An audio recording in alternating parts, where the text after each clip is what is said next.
Open challenge ও মুর্শিদাবাদের যেখানে সভা করবে তার 48 ঘন্টার মধ্যে পাল্টা সভা করে করে ওকে ঘরে ঢোকাবো। ও যে রোড শো করবে 10,000 লোক হবে, আমারও ড্রোন ক্যামেরা ঘুরবে। আর 19 তারিখে তার জবাব ওই বেলডাঙ্গা থেকে আমি রোড শো করব, দেখাবো আম জনতা, আম পাবলিক হুমায়ুন কবিরের সঙ্গে কত আছে, না সর্বভারতীয়, না রাজ্য স্তরের নেতা, পার্লামেন্টের নেতা, তার কতটা লোক হয় বেলডাঙ্গায়, আর হুমায়ুন কবিরের পিছে কতটা লোক হয়।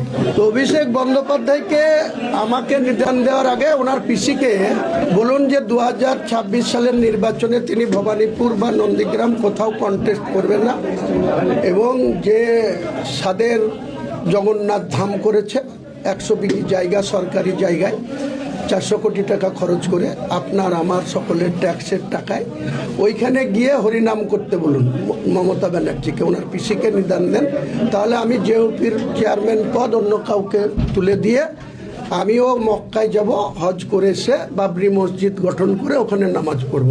আর তা নাহলে উনি কোরআনের কি চিনেন? উনি বলছেন কোরআনে লেখা আছে গরিব মানুষকে দান করতে, ওর থেকে আমি বেশি জানি, বেশি দান করে, আর ও গরিবের রক্ত চুষে খায়।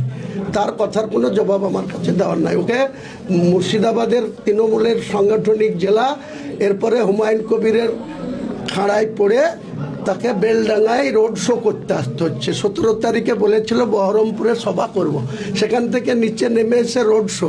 ও যে রোড শো করবে 10,000 লোক হবে, আমারও ড্রোন ক্যামেরা ঘুরবে।